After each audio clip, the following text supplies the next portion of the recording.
नगर परिषद आणि नगरपंचायतींचं बिगुल वाजलंय। राज्यातल्या 243 नगर परिषदा आणि 42 नगरपंचायतींच्या निवडणुका होत आहेत आणि 277 नगराध्यक्ष थेट जनतेतून निवडून दिले जाणार आहेत। 2 डिसेंबरला मतदान होते आणि 3 डिसेंबरला या निवडणुकीचा निकाल लागतोय। आता पुढचे काही दिवस या 288 नगरांमध्ये प्रचाराचा धुरळा उडेल। निवडणूक छोटी असली तरी त्यात अनेक बड्या नेत्यांची प्रतिष्ठा पणाला लागली आहे। शिवसेना राष्ट्रवादीमधील फूट, महाविकास आघाडी आणि महायुतीमध्ये झालेले बदल या सगळ्या घटकांच्या पार्श्वभूमीवर यंदाच्या स्थानिक स्वराज्य संस्थांच्या निवडणुकीमध्ये रंगतदार लढत पाहायला मिळणार आहे आणि याच रंगतदार लढतींचा आढावा आपण त्या नगरांमधून रोज घेणार आहोत आमच्या गुलाल नगर परिषदांचा या कार्यक्रमातून।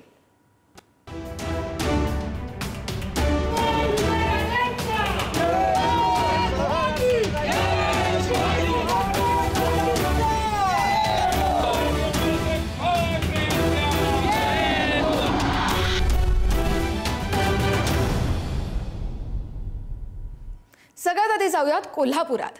कोल्हापूर जिल्ह्यातील 10 नगरपालिका आणि 3 नगरपंचायतींसाठी 2 डिसेंबरला मतदान होत आहे।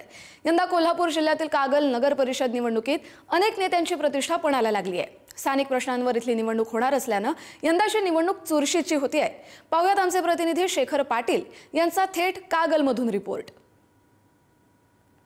मी ज्या चौकात उभा आहे त्याच गैबी चौकात आजपर्यंत अनेक सभा झालेल्या आहेत, अनेक राजकारण त्या ठिकाणी घडलेले आहेत, अनेक राजकीय घडामोडी त्या ठिकाणी घडलेल्या आहेत। त्यामुळे याच चौकात येऊन नेमकी विजयाची सभा कोणत्या पक्षामार्फत त्या ठिकाणी घेतली जाणार, नेमका झेंडा नगर परिषदेवरती कोण रोवणार हे देखील पाहणं आता गरजेचं असणार आहे। ठाकरेंच्या शिवसेनेच्या उमेदवार नगराध्यक्ष पदासाठी त्यांनी जाहीर केले, त्यांचा उमेदवारी अर्ज देखील दाखल केलेला आहे। त्यांचीच प्रतिक्रिया घेऊया। खरं तर एकीकडे सगळ्या नेत्यांचा अजूनही त्या ठिकाणी जमताना दिसत नाही, मात्र शिवसेनेनं आघाडी घेत तुम्ही स्वतः त्या ठिकाणी उमेदवारी अर्ज दाखल।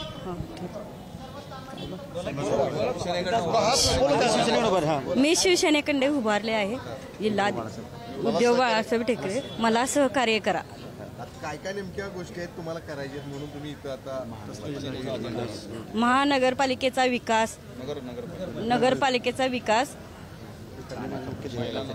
कचराचा प्रश्न, पाण्याचा प्रश्न, सांडपाण्याचा प्रश्न, रस्ते, वाहतुकीचा प्रश्न, कागलचा पूर्ण विकास। नाही, शिवसेनेने आघाडी घेत स्वतःच उमेदवार जाहीर केलाय।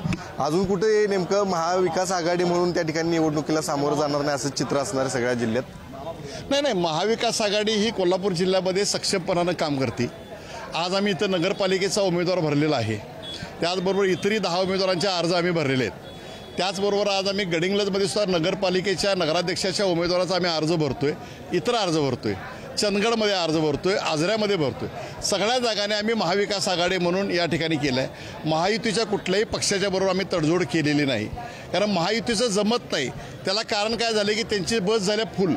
त्यांच्यामध्ये काय झालं माहिती का, आत बसमध्ये माणसं आहेत, बसच्या वर माणसं आहेत, टप्पाच्या खाली माणसं आहेत आणि मागं 4 लोंबकळाला आहेत। तिकीट कोणाला मिळणार हे नक्की नाही आहे, पण शिवसेना उद्धव बाळासाहेब ठाकरे पक्ष हा महाराष्ट्रामध्ये चळवळ करणारा पक्ष आहे। या पक्षाच्या वतीनं आम्ही ठामपणाने या निवडणुकीच्या समोर जातोय। खरं विजय देवणे होते जे आपल्या पक्षातल्या अनेक उमेदवारांचा अर्ज दाखल करण्यासाठी आले, तर अर्थातच नगराध्यक्ष पदाचे उमेदवार देखील त्या ठिकाणी आहेत, त्यांनी देखील प्रतिक्रिया दिली आहे। काही बेसिक गोष्टी या नगरपालिकेच्या आहेत त्या सोडवण्यासाठी आपण या ठिकाणी उमेदवारी अर्ज दाखल करतोय असं त्यांनी सांगितलं। मी प्रभाग क्रमांक 5 मधून उमेदवारी अर्ज दाखल केलेला आहे, करणार आहे। तृतीयपंथीयांना तुम्ही उमेदवारी तुमच्याकडून तर द्या, नाहीतर मग आम्ही स्वतः स्वबळावर लढू, नाहीतर मग अपक्ष। काय मुद्दे घेऊन तुम्ही लोकांसमोर जाणार आहात, काय काम करणार आहात? आता ज्या मूलभूत गरजा आहेत त्याच्यावर पण आहे, परत आमच्या समाजासाठी पण लढा काहीतरी द्यायला पाहिजे, कारण भीक मागणं हाच एक व्यवसाय सोडून दुसरं काहीतरी पण आमचं पण पद असावं असं पण आमची इच्छा आहे। आम्ही पण कुठल्या तरी कार्यात आम्ही पण कार्य करावं समाजाबरोबर। मैत्री संघटनेने गेल्या आठवड्याभरापूर्वी पत्रकार परिषद घेऊन सर्व पक्षांना सांगितलं होतं की तृतीयपंथी समुदायातील घटकांना प्रत्येक पक्षाने उमेदवारी द्यावी। अजून कोणत्याही पक्षाने दिलेले नाही आहे, त्यामुळे पहिली सुरुवात आमची जावेद जे आहेत कागल येथून यांनी फॉर्म भरून याची सुरुवात केलेली आहे आणि नक्कीच ह्याचे पडसाद येणाऱ्या दिवसामध्ये पूर्ण महाराष्ट्रामध्ये उमटतील आणि प्रत्येक जिल्ह्यातून गावखेड्यातून प्रत्येक तृतीयपंथी घटक हा उमेदवार म्हणून उभा राहील।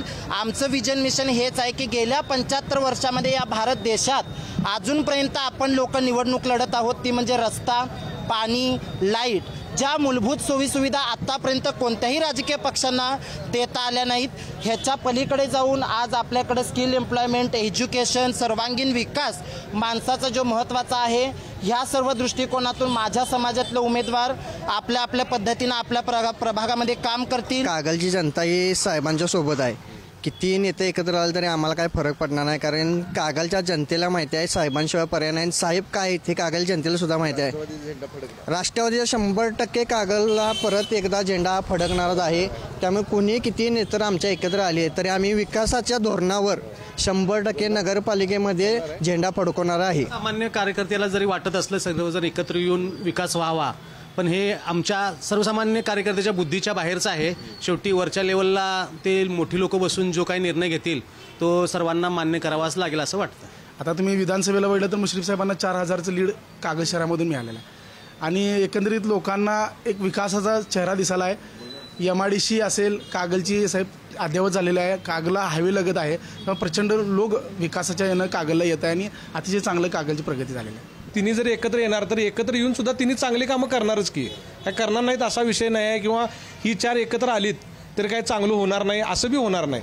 तिने ते योग्य डिसिजन घेतील त्यावेळेला आणि ह्याच्यापेक्षा सुद्धा चांगला विकास करायला तिने परत सगळेजण म्हणून प्रयत्न करतील.